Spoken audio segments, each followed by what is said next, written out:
야간 주거 침입죄, 개인정보법 위반, 음주운전을 하는 건 아닌가?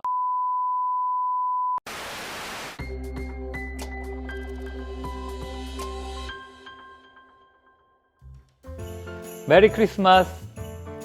이제 곧 크리스마스입니다.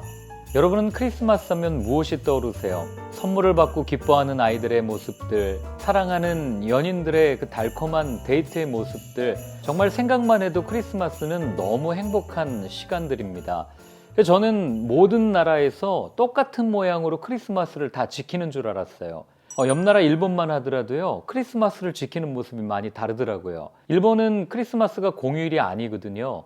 여러분 켄터키 프라이드 치킨 아시죠? 그 할아버지가 이 영락 없는 산타클로스의 풍채예요. 그래서 일본 사람들은 크리스마스가 되면 KFC 그 할아버지에다가 빨간 옷을 입히고 치킨들을 그렇게 많이 시켜 먹는다고 합니다. 그리고 캐롤을 부르기 시작했던 영국이라는 나라를 이렇게 보면 크리스마스 이브에 벽난로 앞에 온 가족이 둘러앉아서 한 해의 소원을 비는 그런 풍습들이 있다고 그래요. 그래서 크리스마스에 관한 다양한 이야기거리가 많지만 크리스마스 하면 빼놓을 수 없는 것이 산타클로스와 선물 아닙니까? 오늘은 이 산타클로스와 선물에 관해서 한번 이야기를 해보려고 합니다. 자, 그렇다면 산타클로스는 누굴까요? 기독교 국가를 이렇게 가만히 보면 각 나라마다 저마다의 독특한 산타 이미지를 가지고 있습니다. 예를 들자면 러시아의 산타 여러분 혹시 보셨어요? 제드마루스라고 하는 산타인데 푸른색 옷을 입고 있어요.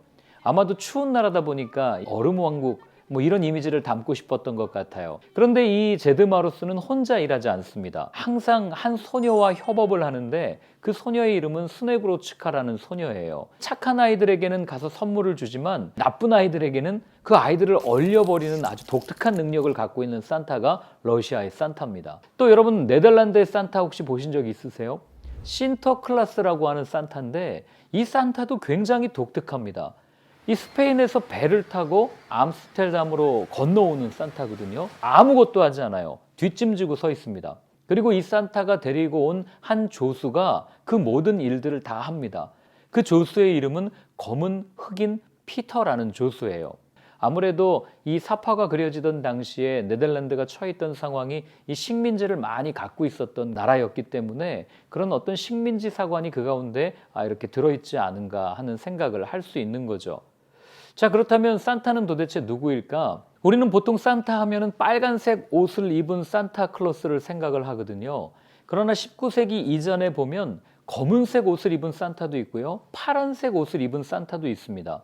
그럼 왜 산타클로스는 빨간색 옷을 입어서 우리에게는 빨간색의 이미지를 이렇게 각인시켰을까요? 어떤 사람들은 주장하기를 코카콜라라고 하는 회사가 이 콜라가 잘 팔리지 않으니까 그 콜라의 색깔을 산타클로스에게 입혀가지고 이 홍보하기 시작한 데서 시작되지 않았냐. 그래서 산타클로스의 빨간색 옷은 코카콜라에게 그 공이 있다. 이렇게 주장하기도 하지만 사실 그건 코카콜라를 홍보하기 위한 자기들의 주장에 불과하고요. 사실 그 이전에도 빨간색 산타는 존재했습니다. 왜 그런가 하면 중세 카톨릭의 성직자였던 추기경의 옷이 빨간색이었기 때문에 그렇습니다. 그럼 왜 갑자기 산타 이야기를 하다가 중세 카톨릭의 성직자 이야기를 하는가? 바로 한 사람 때문입니다. 니콜라스 주교라고 하는 사람 때문이에요. 이 니콜라스 주교는 튀르기예의 남부 지역, 오늘날로 얘기하면 뎀레 지역인데 이 미라 유적지가 있는 지역이거든요. 이 지역을 관할하고 다스리는 주교가 바로 니콜라스 주교였습니다. 니콜라스 주교가 관할하던 그 지역에 세 딸을 둔 한 아버지가 있었는데 이 아버지가 매일매일 한숨을 쉬고 있는 거예요. 왜 그런가를 봤더니 이 딸들을 결혼시켜야 되는데 당시 그 지역에는 꼭 많은 지참금을 함께 보내야만 그 결혼이 성립되는 그런 문화를 갖고 있었단 말이에요. 지참금이 제대로 준비가 되지 않으면 딸을 율락가로 보낼 수밖에 없는 그런 문화가 그들 가운데 있었단 말이죠. 딸 한 명을 시집 보내는 것도 너무 어려운데 가난하니까 딸 셋을 시집 보내려고 하니 이 한숨이 나올 수밖에 없는 거죠. 이 고민거리를 알게 된 니콜라스 주교가 그 집에 찾아가서 창문 밖에서 그 집 안으로 이 돈을 던집니다. 그래서 그 아버지가 그 돈을 가지고 세 딸을 잘 결혼시켰다는 그런 이야기가 전해져 내려오죠. 그리고 이 니콜라스 주교가 12월 6일 날 죽습니다. 그래서 카톨릭에서는 성자의 칭호를 그에게 줍니다. 그래서 세인트라는 단어를 그의 이름 앞에 붙이고 사망일, 그를 기념하는 그 축일로 생각해가지고 추대하기 시작하는 거죠. 시간이 지나고 나서 니콜라스 주교를 기리는 축일 하루 앞 12월 5일입니다. 이날 많은 수녀들이 니콜라스 주교가 살아생전에 했던 그 좋은 일을 기리기 위해서 주위에 있는 가난한 어린이들에게 선물을 준비해서 나눠주는 그런 일들이 생겨나기 시작하죠. 그래서 그때부터 크리스마스 하면 이 산타클로스 그리고 이 선물 이런 유래들이 거기에서부터 시작되는 겁니다. 그래서 크리스마스와 그리고 이 선물의 의미를 잘 알기 위해서는 크리스마스가 도대체 어떤 날인가를 분명히 알아야 합니다. 크리스마스라는 단어는요, 두 가지 단어의 합성어입니다. 하나는 크라이스트라는 단어고 하나는 메스라는 단어예요. 이 크라이스트라는 말은 우리가 잘 아는 예수님이라는 단어고 메스라는 단어는 미사라는 단어죠. 개신교 용어로 얘기하면 예배라는 단어입니다. 그래서 예수 그리스도를 예배하는 날, 더 정확히는 예수님의 탄생을 축하하면서 예배하는 날, 이게 크리스마스입니다. 그래서 크리스마스에는 어떤 선물을 줘야 이게 맞는 선물인가? 바로 그 예수님이 우리에게 주시기를 원했던 선물, 바로 생명, 복음, 십자가라는 겁니다. 복음을 가장 잘 담고 있는 십자가, 이걸 선물하는 것이 크리스마스의 가장 좋은 선물인 거죠. 그래서 저는 여러분들 모두가 주위에 있는 많은 분들에게 선물을 많이 주곤 하겠지만 생명을 나눠줄 수 있는 그런 귀한 선물을 주는 크리스마스가 되기를 바랍니다. 있잖아요. 그래서 산타를 사탄으로 이야기하는 일부 기독교인들이 있는데 그거에 대해서 어떻게 생각하시나요? 네, 산타에다가 N 붙이면 사탄이 돼버리죠. 그래서 뭐 산타를 너무 이렇게 우상처럼 숭배하니까 그게 하나의 사탄이 아니냐 뭐 이렇게 염려하는 분들이 분명히 있기는 하겠지만 그런 주장은 약간 억지 주장이라고 우리는 생각할 수 있어요. 왜냐하면 아까도 말씀드렸지만 니콜라스라고 하는 사람이 죽은 다음에 세인트라는 말을 붙여준단 말이죠. 그래서 세인트 니콜라스 이렇게 되거든요. 그런데 그 사람을 기리던 그 많은 청교도들이 신대륙을 향해 건너가면서 이들의 말도 굉장히 실용적으로 많이 바뀌게 되거든요. 그래서 세인트 니콜라스라고 하는 말을 조금 이렇게 빠르게 발음하다 보면 그냥 산타클로스가 돼버립니다. 이게 무슨 사탄을 기리기 위해서 그 용어 자체를 그렇게 활용한 건 아니라는 거죠. 네, 그러면 그 크리스마스가 로마의 태양신을 또 기념하는 기념일이다 이렇게 이야기는 하는데 혹시 여기에 대한 유래가 또 있을까요? 이집트에서 태양신을 섬기고 또 로마에서도 태양신을 이렇게 많이 섬기지 않습니까?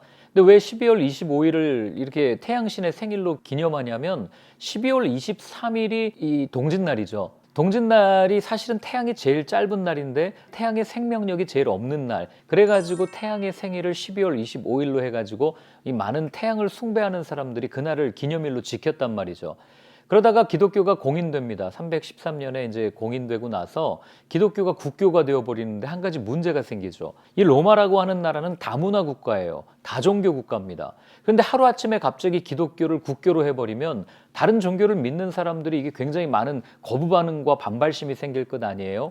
그래서 이 사람들이 고민하다가 내린 결론, 율리오 1세라는 황제가 결국에는 그 태양신의 생일을 예수님의 생일로 우리가 차용하자라고 하면서 어떻게 보면 종교 흡수 정책이라고 할까요? 그런 의미에서 이제 크리스마스가 12월 25일로 유래가 되기 시작한 거죠.